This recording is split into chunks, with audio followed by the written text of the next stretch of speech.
But কৃতিত্ব যদি দিতে হয় সত্যি কথা ওনাকে দিতে হয়, বিকজ উনি একদম হ্যান্ডপিক করে উনি যেমন আমি বললাম না শিলং, উনি আমাকে খেলার পরে আমাকে বললো যে আজকে সমিত থাকলে খুব ভালো হতো ব্রাদার, সমিতকে কি দেখবেন নাকি আরেকবার, তাই বললাম যে বলেন আমি কি চেষ্টা করবো, হ্যাঁ প্লিজ চেষ্টা করো, ও তো রাজি হচ্ছে না বাট আপনি চেষ্টা করেন। So he is like that. আচ্ছা আমি আসলে একটু প্রসেসটা জানতে চাচ্ছি, মানে আপনি কোন চ্যানেলে যোগাযোগ করেছেন, কিভাবে আসলে সমিতিটা আমি করেছি, তো সমিতিটা আমি বলতে পারি আপনাকে, মানে হামজারটাতে আমরা খালি প্রেসিডেন্টকে হেল্প করেছি, বা সমিতিটা আমি ব্যক্তিগতভাবে করেছি। তো সমিতির কথা যখন বললো তখন আমি খুঁজলাম নিজের সার্কেলে যে সমিতকে চিনেকে, সমিত সোমকে চিনেকে। প্রথমে আমি আমাদের বিএফএফকে জিজ্ঞেস করলাম যে আপনারা লাস্ট কবে যোগাযোগ করেছেন, কি উত্তর ছিল, উত্তরটা কি মৌখিক নাকি ইমেল, একটু আমাকে জানান। তো আমাকে জানালো। তারপরে আমারই ওই কমিটিতে আছে অমিত হাসান, একজন ছেলে আছে, ডিজিটাল মিডিয়া ম্যানেজমেন্ট কমিটিতে আছে আমাদের একজন কালিগ, উনি আগে টিকটকে ছিলেন, so he is very well connected globally. তো ওনাকে আমি বললাম যে ওনার ইনস্টাগ্রামে আমি স্টোরিতে সমিতে একটা পোস্ট দেখেছিলাম, তো আমি অমিতকে জিজ্ঞেস করছি, আমি তোমার ইনস্টাগ্রামে আমি সমিতের পোস্ট দেখেছি, তুমি কাউকে ব্যক্তিগতভাবে চিনো নাকি কারো থ্রু দিয়ে? বলছে না ফাহাদ, আমি নিজে চিনি। তো আমি বললাম যে ভাই তুমি একটু ওনাকে বলো যে আমি একটু ওনার সাথে কথা বলতে চাই এই খেলার ব্যাপারে। তখন বলছে ফাহাদ ও কিন্তু ইন্টারেস্টেড না, বিকজ ও এর আগেও ওকে যোগাযোগ করেছে, হি ইজ নট রেডি, আর ও শিওর না এখানে পরিবেশটা কেমন কি হবে, বিকজ ও এত দূরে থাকে এবং ওরা আসতে ঘুরতে আসে, মানে ওরা কখনো এমন না যে ঢাকায় ছিল, so he is just not sure. তখন আমি বললাম দেখো এখন তো হামজা এসে খেলে গিয়েছে, so it's a very good reference, একটু দেখো না ভাই যদি একটু কথা বলতে চায় আমার সাথে। তখন উনি সমিত তখন প্রথমে বললো যে বিফোর হি টক্স উনি কয়েকটা কোয়েরি দেন আমাকে, মানে ওর মাধ্যমে একটা ভয়েস নোট পাঠায়, দুটো ভয়েস নোট পাঠায়, আমার মনে আছে যে কি কয়েকটা কোয়েরি।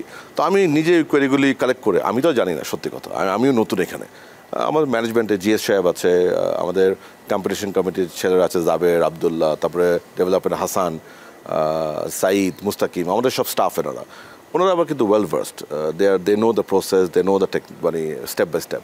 তো যখন যার থেকে যেটা অ্যাপ্রোপ্রিয়েট তার থেকে জেনে আমি সব ওনাকে উত্তর দিয়ে দিই। ওই উত্তরগুলি পেয়ে উনি বলে ঠিক আছে এখন আমি কথা বলতে রাজি আছি, এবং মানে জুমে আমি যাই। তো প্রথমবারে ওনাকে কথা বলি। আমরা একটা এখানে মনে করি যে বাইরে যারা থাকেন বাংলাদেশ সম্বন্ধে আপনি দেখেন অনেক নেগেটিভ নিউজ চায়, আমাদের তো একটা ট্রেন্ড আছে, আমরা পজিটিভ নিউজটাকে সেলিব্রেট করতে পারি না, এটা কিন্তু আমাদের একটা ট্রেন্ড। না আবার এটা হচ্ছে কি, ধরুন উন্নত দেশগুলোতে যারা যায়, আমরা তো থার্ড ওয়ার্ল্ড কান্ট্রি, এটা স্বীকার করতেই হবে। ডেভেলপিং কান্ট্রি, হ্যাঁ, যে ডেভেলপড কান্ট্রিতে থাকে সে ডেভেলপিং কান্ট্রিকে ইয়ে করবে না, সেটা স্বাভাবিক। ওরা আমাদের মাইন্ডসেটটা একটু অন্যরকম, রাইট? সো আমার মনে হয় যে যখন এটা আমার সুলিভান ব্রাদার্সের সাথে হয়েছে ব্যাপারটা, যখন জুমে দেখে, কথা বলে, কথা শুনে, তখন কিন্তু একটু ডিফারেন্ট লেভেলের আস্থা আসে, খুবই স্বাভাবিক, খুবই স্বাভাবিক। এটা মানে এটা আমরা তো মানুষ, মানে আপনি ওই ইমেলে যোগাযোগ করা, SMS করা, আর আপনি যখন জুমে ভিডিওতে দেখছেন একজনকে, তার সাথে কথা বলছেন, আপনার কিন্তু একটু ভিন্ন মাত্রার আস্থা এসে যাবে, এটা খুবই স্বাভাবিক। সো আমার মনে হয় এই জিনিসগুলো সব হেল্প করে। তারপর ওনার সাথে বেশ কয়েকবার কথা বলি, আলহামদুলিল্লাহ উনি রাজি হন। প্যারালাল ওনার পারমিশন নিয়েই আমি প্রসেসটা শুরু করি, আমি এনশিওর করি প্রসেসটাতে যেন কোনো ভুল না হয়। দেখুন এখানে আমি আবারও বলি, এখানে কিন্তু কাজগুলি করেছে আমাদের ম্যানেজমেন্ট, কোনো সন্দেহ নাই। মানে আপনারা আমাকে বলেন, আমাকে কৃতিত্ব দেন, বাট কাজগুলি করেছে ম্যানেজমেন্ট, আমি গুছিয়েছি, মানে আমি নেতৃত্ব দিয়েছি বলতে পারেন আপনার কাজগুলিতে। সো সকলের সহায়তায় আমরা আলহামদুলিল্লাহ we did everything on time, ahead of time. ফিফাতে প্রেসিডেন্ট নিজে কথা বলে, সো ওখানে আলহামদুলিল্লাহ খুব তাড়াতাড়ি হয়ে যায়। আর এখন সত্যি কথা ফিফাতে বাংলাদেশের যে অবস্থান, থ্যাঙ্কস টু তাবিদ আওয়াল, আমাদের যে কোনো ধরনের অ্যাপ্লিকেশনই খুব তাড়াতাড়ি হবে, এটা কোনো সন্দেহ নাই আলহামদুলিল্লাহ। সো এইগুলি হয়। তারপরে সমিত রিকোয়েস্ট করে ওনার প্যারেন্টসের সাথে কথা বলার জন্য, সো আমি তাদের সাথে যোগাযোগ করি, জুমে আমি আঙ্কেল আন্টি জিনের সাথে মিট করি। এক্সট্রিমলি জেন্টলম্যান, কোনো সন্দেহ নাই, হাইলি এডুকেটেড, এক্সট্রিমলি জেন্টলম্যান, মানে কথা বলেই ভালো লেগেছে ওনাদের সাথে, যে এত ভালো ওনারা মাশাআল্লাহ। সো সব কিছু মিলিয়ে আই থিঙ্ক প্রসেসটাতে আমার যেটা অভিজ্ঞতা, যে আপনি যদি চান তাহলে কিন্তু হয় কাজ ভাই, এটা আসলে চাওয়ার উপরে সত্যি কথা।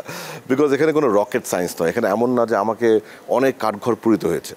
Steps are very simple, step by step আপনাকে কাজ করতে হবে, আপনি একটা কাজ আগে করতে পারবেন না, পদ্ধতি কিন্তু ক্লিয়ার বলা আছে ফিফা গাইডলাইনে, সেই প্রসেস অনুযায়ী আপনাকে যেতে হবে। সো এখানে মানুষ অনেক সময় দেখি অনেক কথা বলে, বাট আসলে it's very step by step process, by the book. এখানে আপনি ওই শর্টকাটের কোনো উপায় নাই। অ্যান্ড আপনি যদি চান, আপনি যদি জেনুইন আপনি ইচ্ছা করেন, আমার মনে হয় এখানে সুন্দরভাবে করা যায় কাজ।